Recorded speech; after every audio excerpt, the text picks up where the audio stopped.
అందరికీ నమస్కారం. Welcome to Sandhya kitchen India. ఇవాళ మన వీడియోలో చాలా హెల్తీగా టేస్టీగా ఉండే స్టఫ్డ్ సొరకాయ ఎలా తయారు చేయాలో చూద్దాము. ఈ కర్రీ ఒకసారి చేశారు అంటే మళ్ళీ మళ్ళీ చేయాలనిపిస్తుందండి. ఇది చపాతీలోకైనా, రోటీలోకైనా, రైస్లోకైనా ఎందులో తిన్నా చాలా బాగుంటుంది. మరి ఈ కర్రీ తయారు చేసుకోవటానికి ముందుగా 2 టేబుల్ స్పూన్ల శనగపప్పుని నానబెట్టి పెట్టుకోవాలి. ఇప్పుడు ఒక లేత సొరకాయని తీసుకొని శుభ్రంగా కడిగి పైన ఉన్న పీల్ని తీసేయాలండి. మనకు పైన పీల్ ఉంది అంటే ఉడకటానికి ఎక్కువగా టైం పడుతుంది. ఇలా సొరకాయని పీల్ తీసాక రౌండ్గా కట్ చేసుకోవాలి. సొరకాయ మధ్యలో గుజ్జు ఉంటుంది కదండి, ఆ కండనంతా కూడా తీసి పక్కన ఉంచుకోండి. ఇది పడేయకూడదు, మళ్ళీ మనకు అవసరం అవుతుంది. ఇలా సొరకాయనంతా కట్ చేసి పెట్టుకున్న తర్వాత ఇప్పుడు మిక్సీ జార్ తీసుకొని 2 టేబుల్ స్పూన్ల వేయించిన పల్లీలు, అలాగే 1 ఇంచ్ అల్లం, 5-6 పచ్చిమిరపకాయలు మీ కారానికి తగినంతగా వేసుకోండి. 1 టీ స్పూన్ జీలకర్ర, 1 టీ స్పూన్ సాల్ట్. మనం ఇందాక సొరకాయల నుంచి గుజ్జు తీసాం కదండి, ఆ గుజ్జును కూడా ఇందులోకి వేసుకోవాలి. అలాగే మనం నానబెట్టి పెట్టుకున్న శనగపప్పును కూడా వేసి ఇందులోకి కొద్దిగా కొత్తిమీర వేసి మెత్తని ఫైన్ పేస్ట్లా గ్రైండ్ చేసుకోవాలి. ఇప్పుడు మనం ఈ సొరకాయని ఉడికించుకోవటానికి స్టీమర్ తీసుకోవాలి. స్టీమర్ లేని పక్షంలో మనం ఇడ్లీ పాత్రలో అయినా చేసుకోవచ్చండి.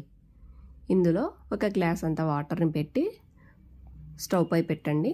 మనం స్టఫింగ్ చేసుకునేలోపు ఈ వాటర్ కూడా వేడవుతాయి. ఇప్పుడు మనం గ్రైండ్ చేసి పెట్టుకున్న పేస్ట్ ఉంది కదండి, ఈ పేస్ట్ని సొరకాయలలోకి పూర్తిగా నింపుకోవాలి. ఇలా సొరకాయలన్నింటినీ ఫుల్గా నింపేసేయండి. ఇప్పుడు ఇడ్లీ పాత్ర తీసుకొని మనం నింపి పెట్టుకున్న ఈ సొరకాయల్ని ఈ ప్లేట్లో పెట్టేసి ఇడ్లీ పాత్రలో పెట్టి 10-15 నిమిషాల పాటు మంటని లో ఫ్లేమ్లోనే పెట్టి బాగా కుక్ చేసుకోవాలండి. సొరకాయ ఉడకటానికి కొద్దిగా టైం ఎక్కువగానే పడుతుంది కాబట్టి 10-15 నిమిషాల పాటు మంటని లో ఫ్లేమ్లో పెట్టి ఉడికించండి. ఈ సొరకాయ ఉడికేలోపు మనం గ్రేవీకి కావాల్సిన రెడీ చేసుకుందాం రండి. 3-4 చిన్న టమాటాలని తీసుకొని పెద్ద ముక్కలుగానే కట్ చేయండి. ఇప్పుడు మిక్సీ జార్ తీసుకొని మనం కట్ చేసి పెట్టుకున్న టమాటాలు, అలాగే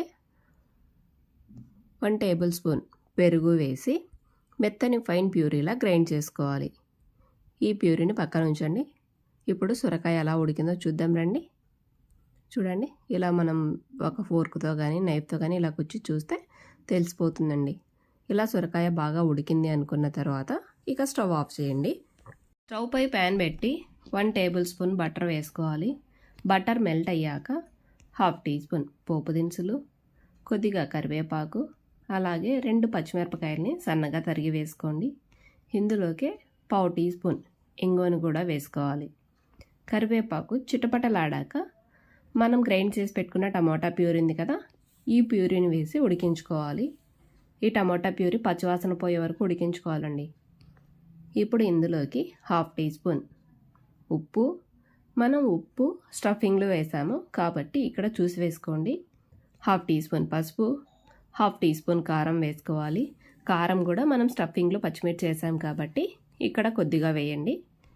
ఇప్పుడు ఇవన్నీ బాగా కలిపి ఈ టమాటా ప్యూరీ పచ్చివాసన పోయే వరకు ఉడికించుకోవాలండి. మంటని లో ఫ్లేమ్లో పెట్టి ఉడికించండి.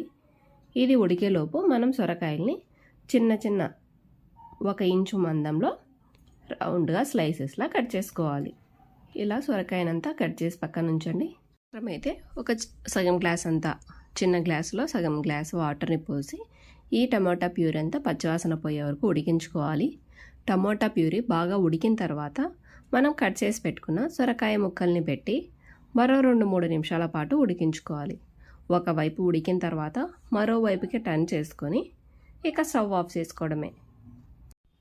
ఒకవైపు ఉడికిన తర్వాత మరోవైపుకి తిప్పి పైనుంచి కొద్దిగా కొత్తిమీరతో గార్నిష్ చేసుకొని ఇక స్టవ్ ఆఫ్ చేసుకోవడమే. ఇది మనకు గ్రేవీలాగా ఉండదండి, పొడి పొడిగా ఉంటుంది. రైస్లోకైనా, చపాతీలోకైనా, రొట్టెలోకైనా చాలా బాగుంటుందండి.